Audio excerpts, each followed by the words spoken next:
So I've slithered out of the hole that I've been hiding in. I've been playing some Hogwarts Legacy recently, been watching some of the old Harry Potter movies, and I've been playing some Elite Dangerous. And I figured I would, because everyone else is addressing this right now, I want to address this, but from a different angle, okay? DrDisrespect, he's back. I don't know why. I don't know who on his PR team thought this would be a good idea, especially releasing a trailer allegedly invocative of a certain island of a certain Jeffrey Epstein. However, what I can say is it's weird, dude. I don't understand what's going on at DrDisrespect HQ. I really don't. I would love to understand. So one of my big things, first off, is allegedly, at least for me, and I wanted to check this, right? There is no report feature for the DrDisrespect YouTube channel, and that came across as odd to me, right? So adding YouTube, they obviously haven't answered. They have a lot of other things. Team YouTube obviously has a lot of other things going on at this point in time. Pretty reasonable, right? Definitely feels like a little bit of an oversight, though. Feels like a little bit of an oversight to have, in some way, shape, or form, no block capability. Maybe it's a bug on mobile. Maybe it's a bug on, the app. Maybe it's not actually on desktop version. Could be Firefox versus, Chromium browsers such as Opera GX, Chrome, Edge, etc. Right? So, I mean, there's a number of things that could lead to that. I would leave that up to your best judgment. Your best ability to problem solve that. And if for some reason he is unable to be reported, I view this as an issue on the platform. I think that that's really scummy, if so. I think that everybody, regardless, should be reported. If I were to put up a video tomorrow that was definitely against YouTube TOS, right? Point that, we're giving you a community guidelines violation, right? I think that's reasonable that everybody should have access to the same report feature, right? Regardless of how controversial a figure is going to be. So there was a lot of things that he talked about, and I saw some Asmongold clips. I saw an XQC clip.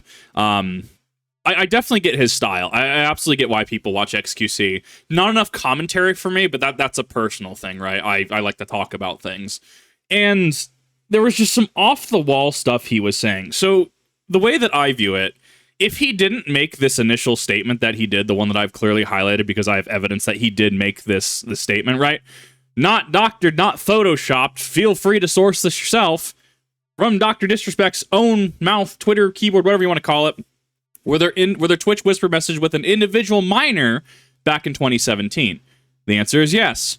Were there real intentions behind these messages? The answer is absolutely not. These were casual, mutual conversations that sometimes leaned too much in the direction of being inappropriate, but nothing more. That right there, those 3 sentences, I don't care about the rest of the post. To me, you're done. Doesn't matter, okay? Us adults in the world, us people who are reasonably well-adjusted, Kip, you're pretty unhinged. That's why I say reasonably well-adjusted, right? This is a no-go. That's no bueno. This doesn't happen, okay? And so here's why I say that this individual, DrDisrespect, why he's baffling me right now. Cody Connors, right? Twitch employee, right, had everyone was looking at him, reasonably so. You have a reason to be saying this, right? You have you're pushing this band tour thing allegedly, right?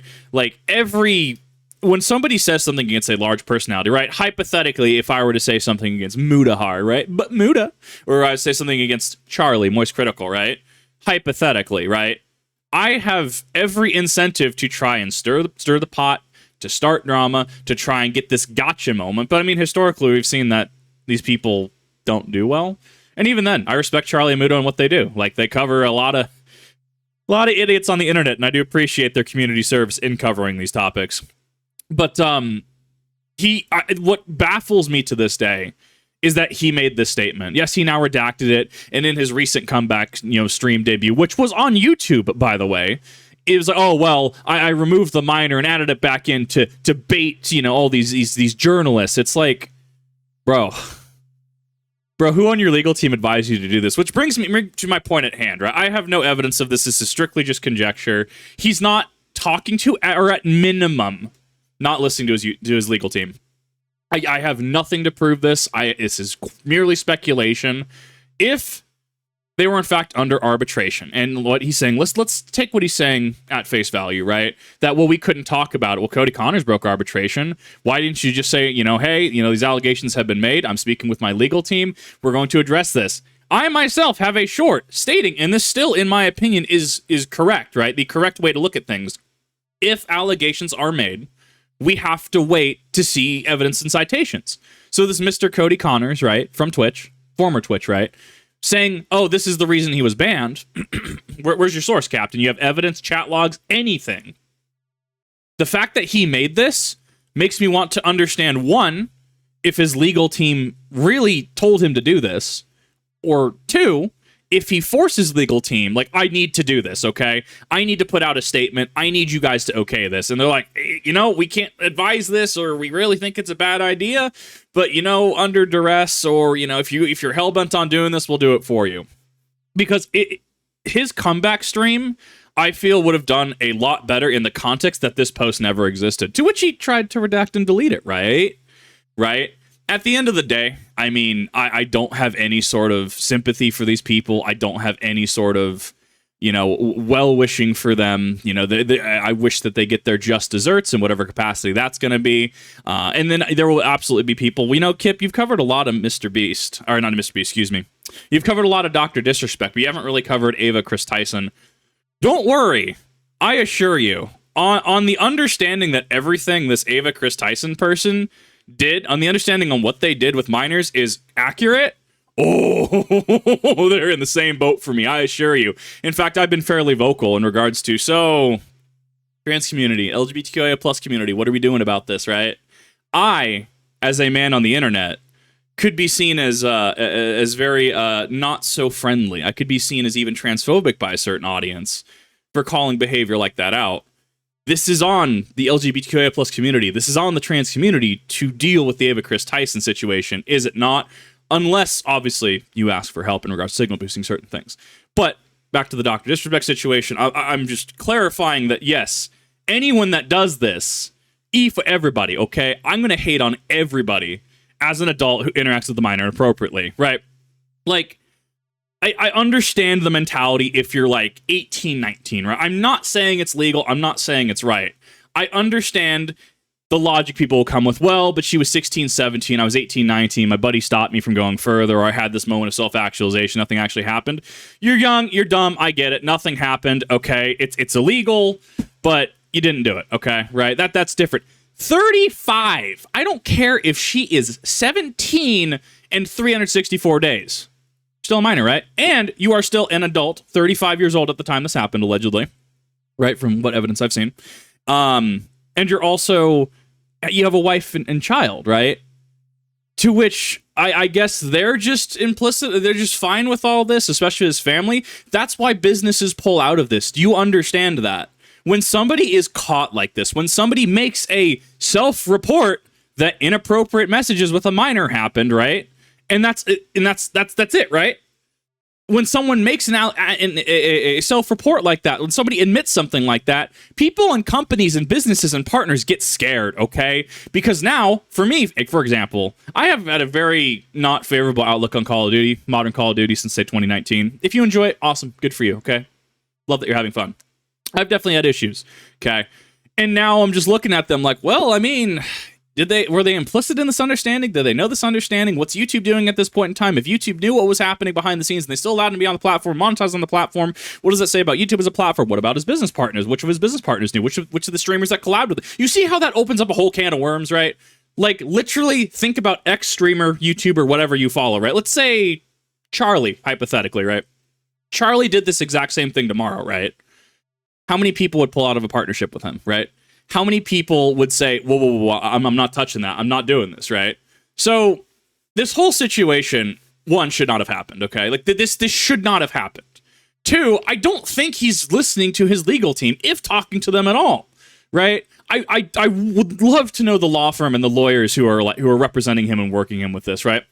I would love to be a fly on the wall and get their understanding on why this is a thing, right? Why did he make this statement? Whether his conscience is clean, quote unquote, like, it clearly isn't, because he is absolutely just off the wall. He's getting loud. He's getting angry. He's peaking his mic because I'm going to get so loud. There's this evidence. This was, I can't remember what he said specifically in the whatever stream he did, right? Like, he's getting loud. He's clearly frustrated. He's clearly angry. In my opinion, he is under a lot more stress than he lets on. And I think he's getting loud and he's trying to be confident and boisterous because he knows he's in the wrong, or at the very least, enough people are saying he's in the wrong that it's affecting him, right? And I hear allegedly he got something like a 30K donation, right, in his comeback stream.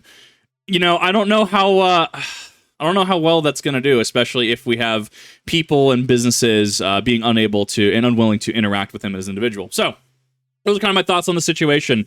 Yeah, I mean, at the end of the day, I mean, from the horse's mouth, he said it himself, right? Were there inappropriate messages with an individual minor back in 2017? Inappropriate, minor. Cool. Yeah, you're an adult. You're done, bro. To which I actually did have a good discourse with this individual, right? Did you read the post? He's telling his side of the story after he has served his time for a crime. It was in the past. You cannot punish somebody for the same crime again after they've served their time. Hence the reason he was gone for a while. This is old news. To which I responded, he's an adult who messaged a minor inappropriately. He just needs to release the chat logs if nothing legal actually happened. But without that, I'm taking him at his own words. You know, him saying he was inappropriate with a minor, what a loser for all intents and purposes. To which I'm not condoning it. It was a done deal. He got the bans and all. It was a while ago. It's not like it happened last week. I'm saying punishment has been served. Double jeopardy. I don't care for his character persona online. To which, you know, I ended up clarifying that double jeopardy is a legal thing, and the court of public opinion is definitely a different thing, right? You can OJ, right? Very famous U.S. trial thing, right? You could, oh, well, OJ never got punished, right? OJ never was found guilty, right? But the court of public opinion definitely shifted a certain way, especially when you get to certain South Park episodes, like the Butters episode where his mom drives into the river. Oh, I love South Park. But I digress. At the end of the day, you're an adult. You're your own individual. What are your thoughts on the situation? Do you think this is BS? Do you think that he is in fact not listening to his legal team? Do you think that the steps that he's making seem like they're made not out of logic but out of emotion, out of strict emotion, without consulting his legal team? Or if he is consulting his legal team, do you think that he's not even listening to them? Thus, why we have this situation where if this was advised by a legal team, I would love to know what law firm did it, because holy crap.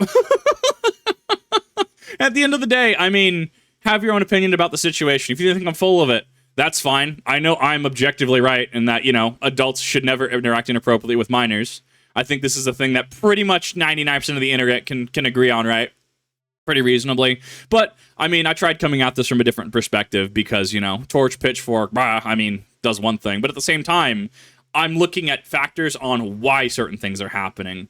Why are we taking this course of action? And at the end of the day, he's really not worth my time. I mean, figured I'd hit the algorithm with this because I have thoughts and opinions, and I thought that I could bring some interesting things up. Obviously, things that I'm saying are allegations are strictly allegations. Like if you liked it, dislike it if you disliked it, and see you in the next one.